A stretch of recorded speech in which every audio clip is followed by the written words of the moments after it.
So if the issue is whether the American labor movements of the late 1800s were a conservative force seeking to keep things the way they were, or whether those labor unions were, as many in America look at them and see them as forces that seek to blow things up, change the existing system. Let's go through those labor unions to see and make a judgment about each. And I'll give you time at each to be able to say, yeah, conservative force, no, radical force. And the labor unions are fascinating. The first being the National Labor Union. Look at the dates. As soon as we industrialize, we fight the Civil War. The Civil War creates, as we've talked about, millionaires for the first time. American business now is humming, and it's operating well, and workers respond. Workers say, we need some strength in response to the power of a factory manager, of the power of a business owner. And 600,000 people join one union in the years after the American Civil War.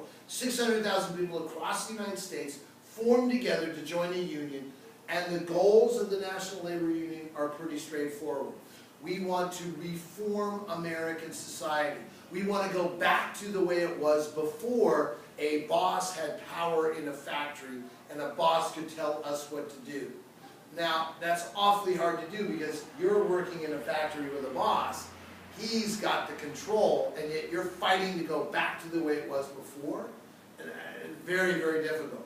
One practical way you're doing is let's limit the work day to 10 hours. And let's have arbitration for disputes.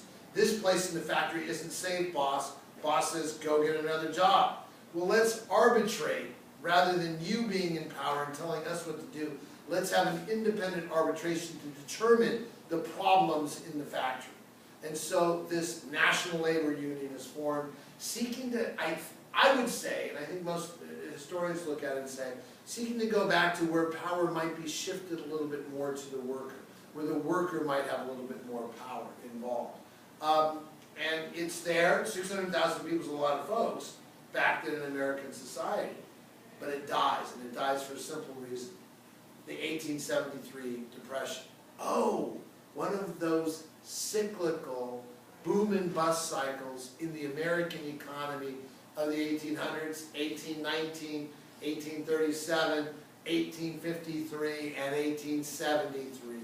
Boom and bust, and it's a giant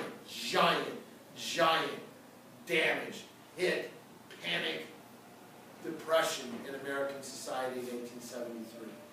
Bye-bye, National Labor Union.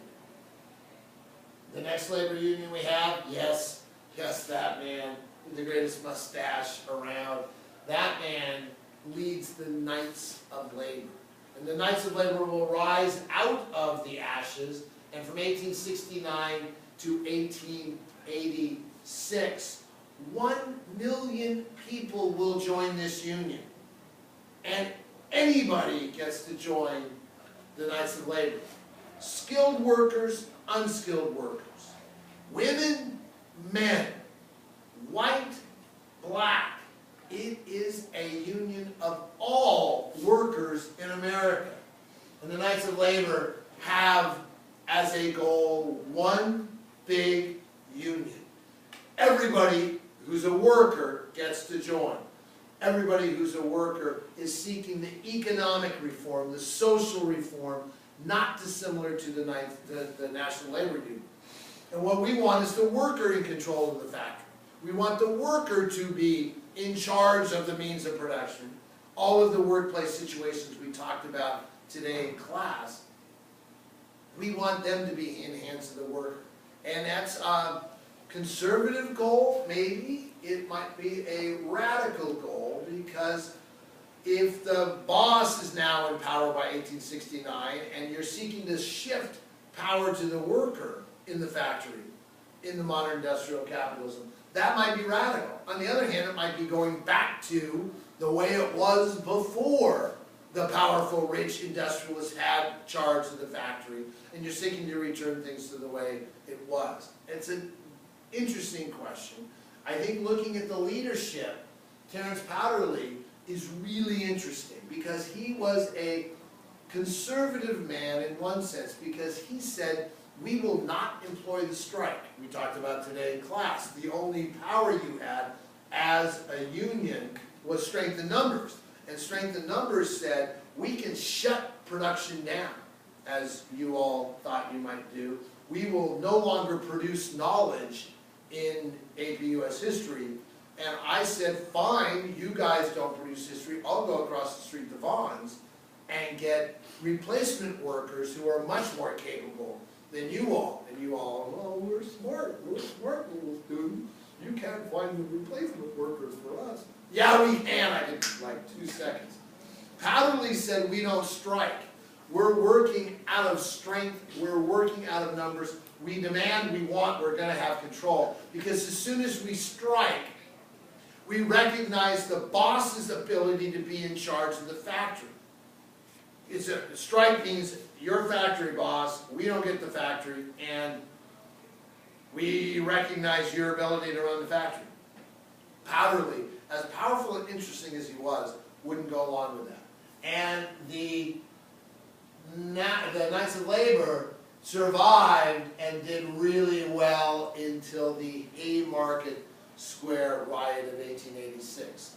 As soon as they got associated with Haymarket Square, bam, we don't like radical unions in America, and they die in 1886. More on the Haymarket Square riot in a second. Then we have the great union led by that man, Samuel Gompers. And Samuel Gompers is the head of the American Federation of Labor. And the American Federation of Labor saw a different path, 1886 to present. They haven't died. They're still around.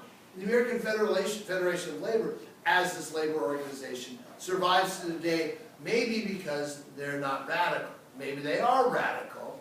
Many Americans look at the EABFilms and say, oh, the American EABFilms is pretty radical.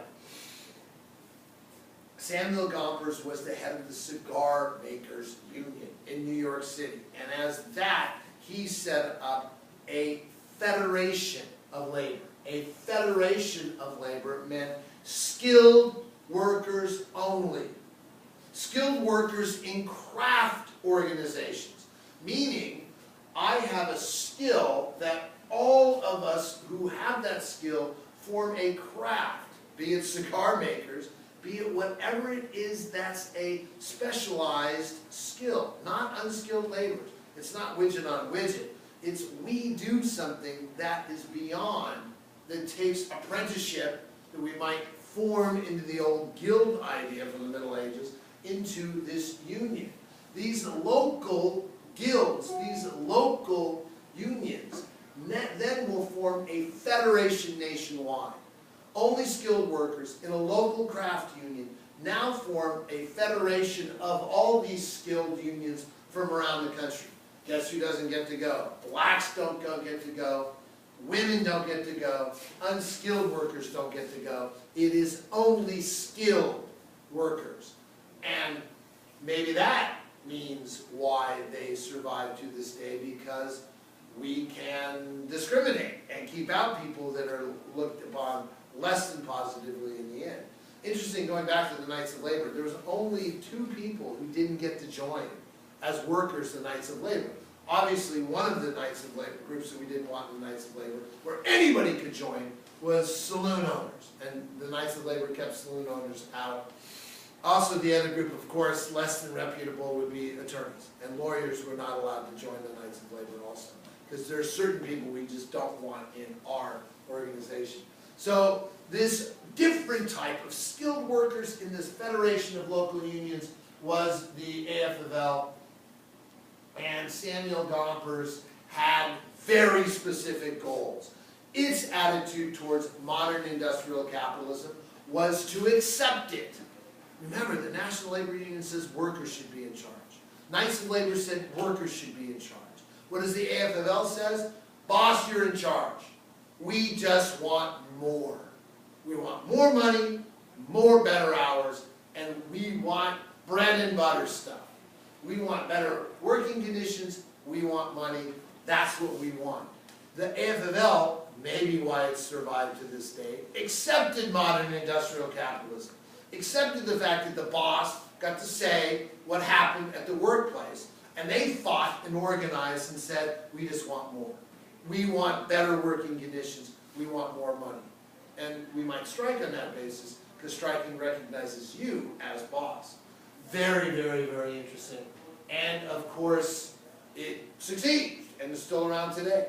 And we'll deal with the CIO, which is the other part of the EABFL. But the EABFL, the American Federation of Labor, is still around.